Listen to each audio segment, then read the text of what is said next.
होती वहाँ जिस्म बहुत कीमती होते हैं। जिस मुआशरे में इंसानों की कोई कीमत नहीं होती वहाँ इज्जत की बोली सबसे ऊंची लगती है।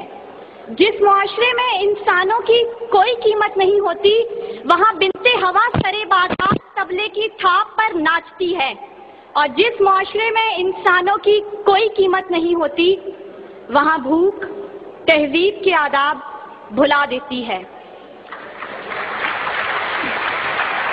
यहाँ हवस के पुजारी स्याह रातों में सफेद जिस्मों का जीवन स्याह करते हैं। यहाँ पे नाचते पैरों की थाप बिकती है, यहाँ पे जागती आंखों के ख्वाब बिकते हैं, यहाँ पे फूल से होंठों की प्यास बिकती है, यहाँ पे जिस्म है बिकते शबाब बिकते। आली वकार भूख 2 वक्त की रोटी के एवज बिनते हवा को इब्ने आदम की हवस का निशाना बनने पर मजबूर कर देती है, लेकिन कहीं कोई कयामत नहीं उतरती। 14 साला बीरा अपनी असमत लुटाने के बाद जान से भी हाथ धो बैठती है, लेकिन कहीं कोई कयामत नहीं उतरती। थर की जलती रेत पर नंगे पांव चलने वाली कौम का सदर इस्लामाबाद की सड़कों पर मर्सिडीज में सफर करता है, लेकिन कहीं कोई कयामत नहीं उतरती। बलोचिस्तान की खुश्क साली पर एयर कंडीशन कमरों में मिनरल वाटर पी कर गौर किया जाता है, लेकिन कहीं कोई कयामत नहीं उतरती।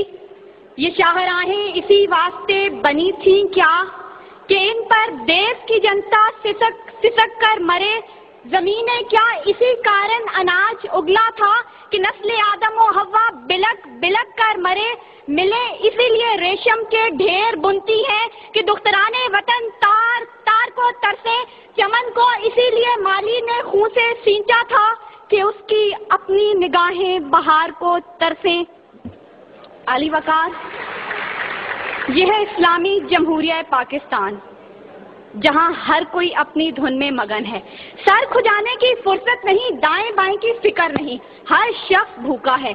कोई इक्तदार का तालिब है तो कोई शोहरत का भूखा, कोई दौलत का परिस्तार है तो कोई पेट का भूखा, कोई भांग के एक प्याले के एवज अपना सब कुछ निछावर करने पर आमादा तो कोई ताकत का भूखा। कह तो रजाल बढ़ता चला जा रहा है। तहजीब और तमद्दुन के पैमाने टूट फूट का शिकार होकर वक्त की नाकदरी का गिला कर रहे हैं। हम जवाल की आखिरी हदों के भी आखिर पर पहुंच चुके हैं। इंसाफ मुहैया करने वाले इदारे सिसक कर दम तोड़ रहे हैं।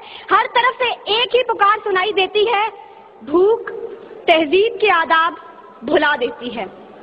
अली वकार, सुनिए, अगर आप सुन सकते हैं कि जब बूढ़े प्रोफेसर को 6 माह तक पेंशन ना मिली तो अपनी कन पट्टी पर पिस्तौल रखकर बोला था, मेरा पाकिस्तान है ये तेरा पाकिस्तान है। सुनिए, अगर आप सुन सकते हैं जब तस्नीम सोलंकी भूखे कुत्तों का नवाले तर बनी तो बोली, पड़े हैं गुम कटहरे अदालतें चुप हैं। सुनिए, अगर आप सुन सकते हैं जब मजदूर शाम को खाली हाथ घर लौटा तो अपने बच्चों से नजरें चुराते हुए बोला, है तल्ख बहुत बंदाए मजदूर के औकात। सुनिए, अगर आप सुन सकते हैं कि वजीर आजम की खुली कचहरी में खुदसोजी करने वाला शख्स बोला था, मैं भी पाकिस्तान हूँ तू भी पाकिस्तान है। सुनिए, अगर आप सुन सकते हैं जब जागीरदार के दस्तगीर गरीब हारी की बेटी को उठाकर लेके गए थे तो वो बोला था, आवाज दो इंसाफ को, इंसाफ कहाँ है। सुनिए, अगर आप सुन सकते हैं कि डमा डोला के बेगौर और कफन लाशें चिल्ला कर कह रहे हैं, नवीद दो इंसान को कि इंसान मर गया। सुनिए, अगर आप सुन सकते हैं डॉक्टर आसिया सिद्दीकी आज भी सरापा सवाल है, जिम्मेदार कौन। सुनिए, अगर आप सुन सकते हैं लाल मस्जिद के शोहदा कह रहे हैं, पाक फौज तू जिंदाबाद। और सुनिए, अगर आप सुन सकते हैं जब बेरोजगार बाप ने अपनी 3 जवान बेटियों को मौत के घाट उतारा था तो बोला था, अजब रस्म है चारा गरों की महफिल में, लगाकर जख्म नमक से मसाज करते हैं। गरीबे शहर तरफता है एक नवाले को, अमीरे शहर के कुत्ते भी राज करते हैं। आली वकार, भूख तहजीब के आदाब भुला देती है।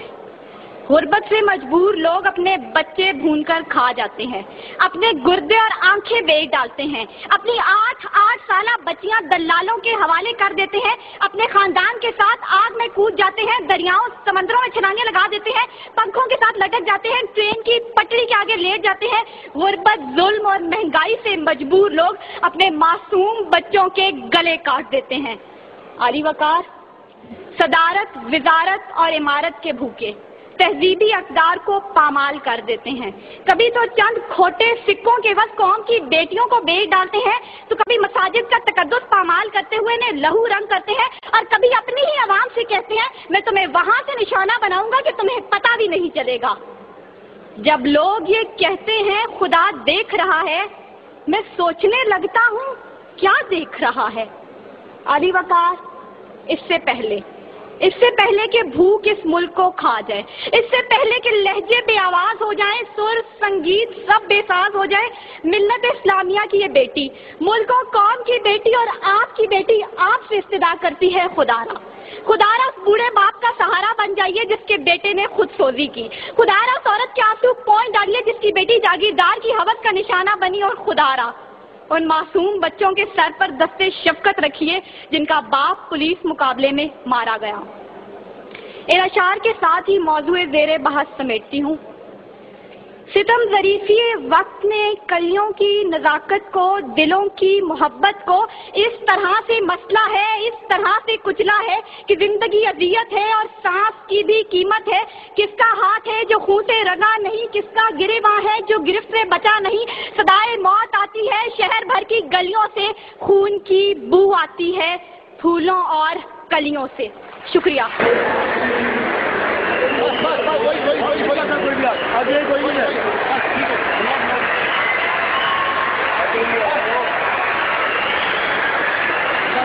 بھائی